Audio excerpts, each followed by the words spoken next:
Bienvenue dans cette nouvelle vidéo. Je m'appelle Damien Frété, donc prof de maths depuis maintenant 10 ans et j'aide plein d'élèves à réussir en mathématiques, à reprendre confiance en eux. Du coup, là, on corrige des exercices type bac, donc 2024. Ici, exercice 1, métropole, 19 juin, jour 1, secours. Attention, c'est le secours. Si vous avez besoin d'aide pour votre bac, il y a un accompagnement que je dispense moi-même, donc Excellence Bac. N'hésitez pas, il y a un lien en bas, vous pouvez cliquer, on a un appel ensemble, et puis je vous fais un petit plan d'action, et puis on peut éventuellement programmer un cours d'essai gratuit, comme ça vous voyez si mon accompagnement vous va, si le feeling passe. Il y a également un autre lien pour télécharger les 30 questions qui tombent tout le temps au bac, donc c'est les 30 questions les gars à savoir absolument, donc n'hésitez pas à regarder et à jeter un œil si vous êtes prêts ou non. Et c'est bon, on est parti. Donc on voit que c'est typiquement un exogéométrie. Hein. Voilà, il n'y a pas besoin d'être un titan en maths pour savoir que c'est de la géométrie. On voit qu'il y a de la équation paramétrique, équation cartésienne de plan. Là, on a des coordonnées. Souvent, l'objectif, c'est de faire un volume. Et tu vois, on voit très bien qu'on a une formule de volume. Donc là, c'est bon, on est sur un exo standard de géométrie avec un volume de pyramide. Et on va voir ce que ça nous dit. Pour l'instant, j'ai remarqué que les exos métropole 2024 sont beaucoup plus longs à faire que certains bacs un peu plus récents, qui sont tombés en mai 2024. Voilà. Donc on va voir ce qui se passe. Donc, donner les coordonnées des points C, F, G, H. Ok, c'est parti. Donc on fait gaffe, là on voit bien que sur cet axe-là, AB c'est pas 1, AB ça a l'air d'être 4. Ouais, ils ont donné des points, c'est comme ça qu'on le sait. Voilà. A c'est le centre, B c'est l'extrémité, il y a bien 4. Du coup, si on veut le point C, qui est ici, ben on doit faire 4, 4. Ok. Si on veut le point F, on doit faire 4, 0, 4. Si on veut le point G, 4, 4, 4. Hop, hop, hop. Et si on veut le point H, 0, 4, 4.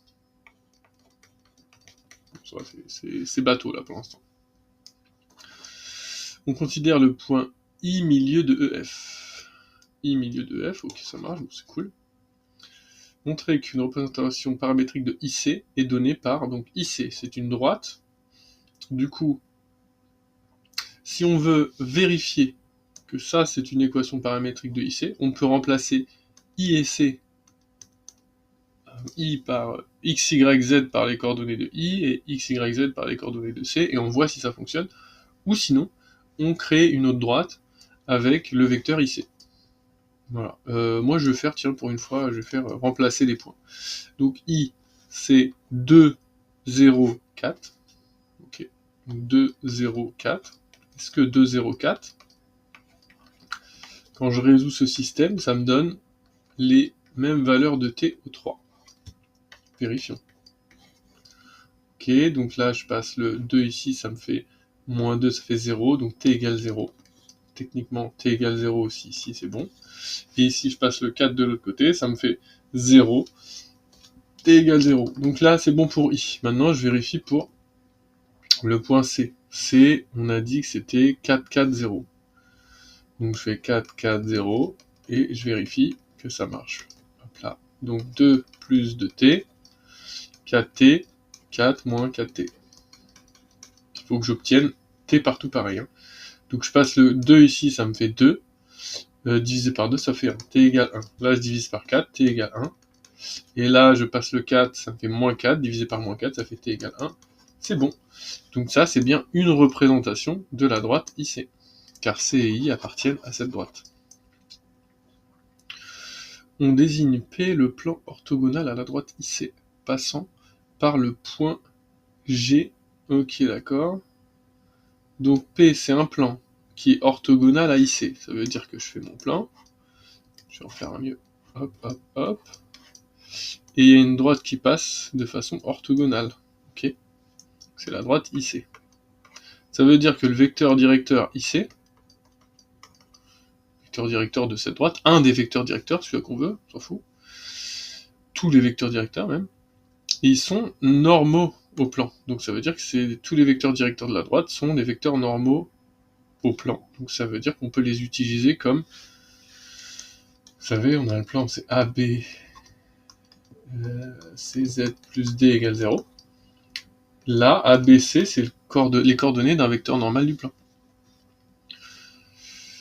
Donc, façon par G et par démontrer qu'une équation cartésienne. Donc là, on doit encore démontrer que ça c'est une équation cartésienne. Bah là, je vais faire. On pourrait remplacer par 3 points du plan.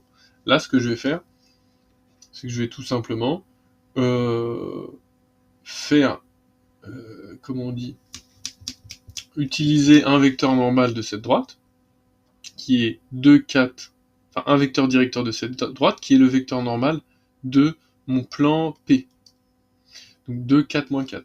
Je vais faire 2x plus 4y moins 4z. Okay, et je vais trouver D en utilisant un point du plan. Donc ça passe par le point G. Okay, donc je vais utiliser le point G, c'est 4, 4, 4. Okay, donc 2, je vais vous mettre ça, on n'en a plus besoin. Hop là. 2 fois 4 plus 4 fois 4 moins 4 fois 4 plus D égale 0. On voit bien que ça et ça s'annule, que D égale à 2 fois 4, 8, moins 8. Donc l'équation du plan que moi j'ai trouvée, c'est celle-ci. Okay. Pourtant, elle ne ressemble pas à celle-ci. Sauf si je divise tout par 2. Je divise par 2 ici, je divise par 2 ici. J'ai le droit, hein. C'est une égalité, je fais ce que je veux du moment que je fais des deux côtés. X plus 2y moins 2z moins 4 égale 0. J'ai bien prouvé que ça, c'est une équation du plan. Justifier que J a pour coordonnées machin. Alors J, c'est qui? J, c'est l'intersection du plan et de la droite IC. Ok. Du coup, on va devoir faire l'intersection d'un plan et d'une droite. C'est tout simplement qu'on prend les coordonnées x, y, z de la droite et on les met dans le plan x, y, z. Du coup, ça fait 2 plus 2t, okay, plus 2 facteurs de 4t, moins 2 facteurs de 4 moins 4t. Moins 4 égale 0. Donc ça fait 2 plus 2t, plus 8t, moins 8, plus 8t, moins 4 égale 0. Du coup, hop. Du coup, là, ça me fait 10t, 18t. Là, ça me fait 2, moins 4, ça fait moins 2, moins 10, égale à 10. Ok, t égale à 10 sur 18. Je peux même écrire 5 sur 9. Ensuite, avec ça, donc là, je vois déjà que c'est sur 9, donc j'ai l'air d'être dans le vrai, quoi. Là, maintenant, j'ai juste trouvé t. T, ça veut juste dire que si je trouve une valeur de t à cette équation, à cette résolution, ça veut dire qu'il y a intersection. J'ai juste prouvé qu'il y avait intersection, j'ai pas trouvé encore le point d'intersection. Pour le trouver, ce point, on remplace le t qu'on a trouvé dans notre équation paramétrique de droite. Pardon. Du coup, ce que je vais faire, c'est que je vais écrire... Tiens, on va faire ça, on va faire x, il s'appelle comment? J, y, J, z, J, est égal. Et on va mettre 2 plus 2 fois 5 sur 9. Ensuite 4 fois 5 sur 9. Et ensuite 4 moins 4 fois 5 sur 9. On va faire ça comme ça. Bon, je réécris pas x, y, z. Hein. Tac, tac, tac. Vous avez capté comment ça marche. Là, ça fait 2 fois 5, 10 sur 9. Okay. Vous avez ça en tête, 10 sur 9. Et là, si je le mets sur 9, ça fait 18. Donc 18 plus 10, ça nous fait 28 sur 9. Ensuite, on continue. Là, ça fait 20 sur 9. Puisque 4 fois 5, 20. Et là, ça fait moins 20 sur 9, à droite. Et ici, 4 fois 9, 9 et 9, 18, 36. Donc 36 moins 20, ça nous fait 16 sur 9. Et on voit bien qu'on a 28, 20 et 16. Donc on est bon. Ah, ça se passe très bien là pour une fois. Que représente J par rapport à C? Alors, C est là. Là, on va essayer de se représenter les choses graphiquement. Donc nous, on a un plan qui passe par G, ok, et qui est perpendiculaire. Donc, un truc comme ça à peu près, par rapport à cette droite-là. IC. Voilà. Et l'intersection, c'est J, donc ici, J. Bah, ça a l'air d'être le projeté orthogonal. J, c'est le projeté orthogonal de C sur le plan. Voilà. C'est ça qu'il faut dire. Bon, je vous laisse l'écrire. Vérifier que le point K 0, 2, 0 appartient au plan P. Bah, tout simplement, on remplace K ici. Okay. 0 plus 2 fois 2. Je vais l'écrire sur le côté quand même. On ne voit plus rien. Donc 0 plus 2 fois 2, moins 2 fois 0, moins 4. Et on vérifie que ce soit égal à 0. Si c'est pas égal à 0, ça veut dire que ça appartient pas au plan. Si c'est égal à 0, ça appartient au plan. Du coup, ça me fait 4 moins 4, ça me fait bien 0. Donc c'est bon. On a vérifié que K il appartenait au plan. Justifier que BK est l'intersection des plans P et ABC. Alors, comment on va vérifier ça? Bonne question. BK. Donc déjà, pour que ce soit l'intersection des deux plans, il faut que B et que K appartiennent aux deux plans. Donc B, on sait qu'il appartient à AB, ça c'est sûr. Ok. On va regarder visuellement, ça va peut-être nous aider. Donc ABC, c'est le plan du bas. Ok. K, on a dit qu'il était 0, 2, 0. Bah, K et B appartiennent clairement au plan du bas, hein, puisqu'ils ont tous les deux 0 en Z. Okay. Donc ça c'est bon. Bah, B déjà il appartient au plan ABC, et K il a 0 en Z, donc il appartient au plan ABC. Ensuite, il faut que BK appartienne aussi au plan P. Okay, donc on a déjà prouvé que K appartenait au plan P. Du coup on peut remplacer, si on veut, les coordonnées de B là-dedans. X, c'est du coup 4, 0, 0, donc ça fait 4 plus 0, plus moins 0, moins 4, donc ça fait bien 0, donc il appartient également au plan. Ben voilà, on a trouvé.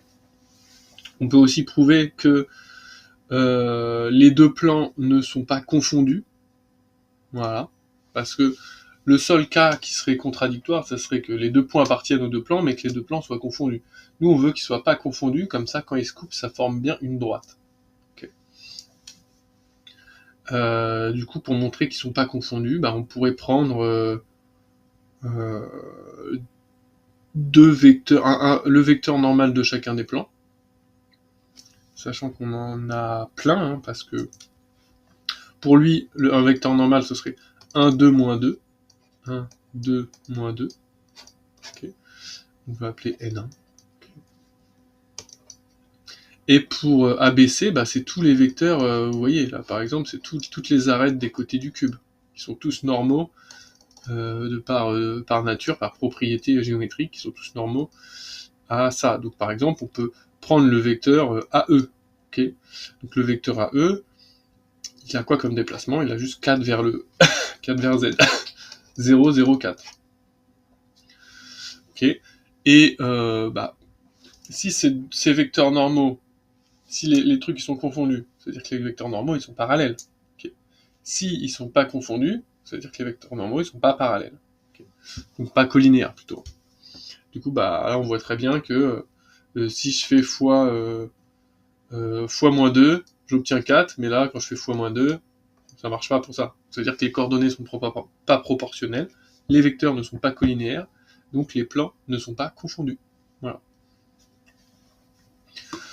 À vous de noter ça tranquillement, évitez de dire trop de choses. Ok, moi je vous explique en disant pas mal de choses, mais vous, faut être concis.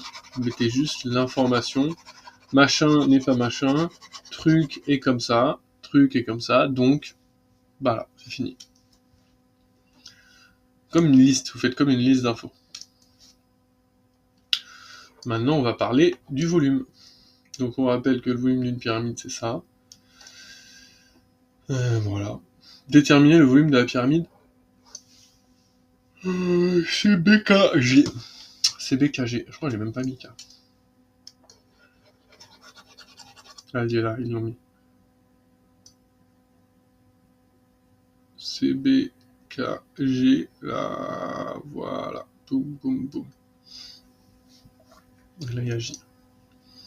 Ok, donc CBKG, donc ça veut dire que c'est ça la pyramide. Donc nous, on veut la hauteur CJ fois l'aire, ici, l'aire du triangle CB, CG. Attends, on en a plusieurs, on a des trucs plus simples, je pense. Parce qu'on peut faire la hauteur ici, et la base ici, et la base la plus simple, c'est celle-ci. Okay, c'est CBG. CBG, c'est un triangle rectangle, isocèle même, de côté 4, ici, et d'angle droit C. Donc ça veut dire qu'on a juste à faire 4 fois 4 divisé par 2, donc ça nous fait 4 fois 4, 16 divisé par 2, ça fait 8. Okay, donc on a déjà l'aire de la base, c'est 8. La hauteur de ce truc-là, c'est truc-là, c'est ça, là. Ok, donc c'est facile. La distance entre cette droite-là et K, c'est 4, puisque c'est la distance d'un côté du carré, du cube. Du coup, ça nous fait 8 fois 4 divisé par 3. Ok. Donc 8, 8, 16, 16, 32, divisé par 3, bon, on est bloqué. En déduire que l'aire du triangle BKG est égal à 12. Ça, ils aiment bien le faire. Donc BKG, c'est celui-ci. Okay. Et du coup, si celui-ci, cette fois, c'est la base, okay. Donc V égale à la nouvelle base BKG, fois la hauteur, la hauteur cette fois-ci, c'est CJ. Donc c'est à vous de calculer CJ avec la norme du vecteur CJ, donc avec la racine carrée, des coordonnées au carré, ça je vous laisse faire, divisé par 3. Et le volume, on a déjà trouvé une fois le volume, donc c'est 32 sur 3. Voilà, donc on n'a plus qu'à isoler B pour trouver BKG, pardon, l'aire de la base, là, pour trouver l'aire du triangle. Okay, donc les 3 s'annulent, et du coup ça fait 32 sur CJ. Donc je vous laisse calculer la valeur, vous me dites en commentaire ce que vous avez trouvé, et je vous dirai si c'est juste. Techniquement, c'est censé faire 12. C'est censé faire 12. Okay. Donc, à vous de voir combien ça fait. Justifier que la droite BG est incluse dans P. Alors, BG. Le plan P. Le plan P, c'est quoi d'ailleurs? Je crois que c'est BG. Voilà. BG, c'est celle-là. Et le plan P, on avait dit que c'était le plan qui est forcément parallèle à ce truc-là, quoi. Comment on va montrer que BG est dans P? On met B et G. Voilà, on vérifie que B et G. On a déjà vérifié B, je crois. Voilà, donc on n'a plus qu'à le faire avec G. G, c'est 4, 4, 4. Donc là, je fais 4 plus 2 fois 4 moins 2 fois 4. Donc ces deux-là s'annulent, moins 4. Ça s'annule, donc ça fait bien 0. Donc B et G appartiennent bien au plan, donc forcément, la droite BG appartient au plan. Je sais pas pourquoi ils nous ont demandé plusieurs fois ça. On note I', un point de l'arête EF. Point de l'arête EF. I', ok d'accord, donc mettons I là, on sait pas. Et P', le plan orthogonal à la droite I'C. P', le plan orthogonal à I'C. Ok d'accord, donc on décale la droite. Si on décale la droite, on a un autre plan qui est orthogonal. Ok. Peut-on affirmer que la droite BG est incluse dans P'?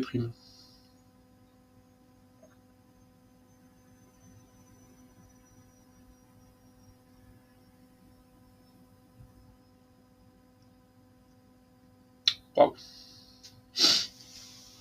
Donc le plan il se décalerait comme ça, techniquement. Donc normalement non. Mais comment on va prouver ça? La droite BG est incluse dans P'. BG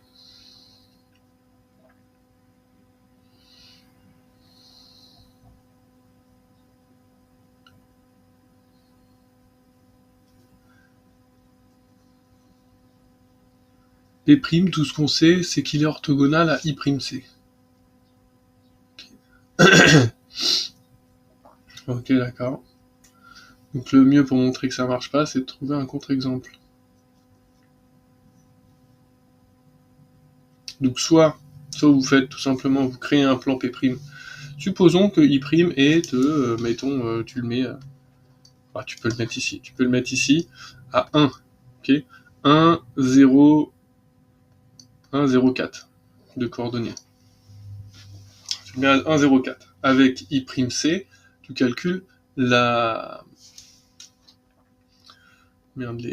l'équation cartésienne du plan P'. Okay. Comme il est orthogonal à I'C, pardon, bah du coup ça veut dire que tu peux créer un plan. Et tu vérifies que G et C, c'est ça, G et B n'appartiennent pas à ce plan. On peut le faire, on va voir. On va voir si ça marche. Donc je vais faire ça, parce que tout ça, j'en ai pas besoin. Ça, juste à côté, sera beaucoup plus visuel.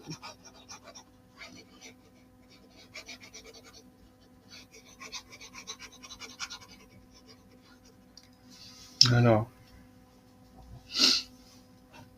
c'était le I'C, voilà. I'C, pardon, c'est pas ça que je veux faire, c'est ça. I'C, donc c'est 4, 4, 0. I', j'ai choisi 1, 0, 4. Ça me donne 3, 4, moins 4. Okay, ça, c'est mon vecteur normal pour mon plan. 3x plus 4y moins 4z plus d égale 0. Je vais prendre le point C pour trouver d. Donc 3 fois 4 plus 4 fois 4 moins 0 plus d égale 0. Et je trouve d égale 3 fois 4, 12, 4 fois 4, 16, 28, moins 28. Ok, donc j'ai mon équation cartésienne avec d égale moins 28. Non, ça aurait dû remplacer celle du haut. Je vais faire ça, boum, moins 28. Hop là. J'ai mon équation cartésienne. Si je veux savoir si C et G appartiennent, okay. C'est B et G appartiennent, bah, j'ai juste à remplacer les coordonnées de B et les coordonnées de G. Donc, je pense que G n'appartient pas. Donc, je vais commencer par G, 4, 4, 4. Donc, je fais 3 fois 4 plus 4 fois 4, moins 4 fois 4, moins 28. Ça me donne quoi? 3 fois 4, 12, plus 16, moins 16, moins 28. Donc ces deux-là s'annulent, ça ne marche pas, ça ne fait pas 0. Donc G n'appartient pas, donc la droite PG n'appartient pas. Voilà. Je sais pas si vous avez compris, mais en gros, il me demande si c'est juste, affirmé, donc est-ce que c'est vrai ou est-ce que c'est faux. Si c'est faux, j'ai juste à trouver un contre-exemple qui montre que c'est faux. Si c'est vrai, je dois prouver pour toutes les valeurs. C'est plus dur de prouver pour toutes les valeurs. Donc là, dès que j'ai vu que c'était faux, je me suis dit, bah écoute, je prends un cas qui ne fonctionne pas. Donc j'ai choisi I', qui est sur l'arête EF, okay, donc je l'ai choisi là. J'ai pas choisi là et j'ai pas choisi là parce que des fois les extrêmes sont des cas particuliers. J'ai choisi un point pourri en plein milieu, exprès, qui va pas marcher. Ok ? Et voilà. Mais là, je pense que le seul qui marche, c'est bien celui qui est au milieu du truc. Et bah écoutez, c'est bon, on est bon. Voilà, 5 sur 5, on a mis 24 minutes, ça, c'est pas trop dur, pas un exo trop dur, beaucoup de questions, faut rester concentré. Et du coup, si ça vous a plu, n'hésitez pas à mettre un pouce bleu, n'hésitez pas à partager à vos potes. Et on se dit à bientôt dans les prochaines vidéos. Bon courage pour vos révisions du bac.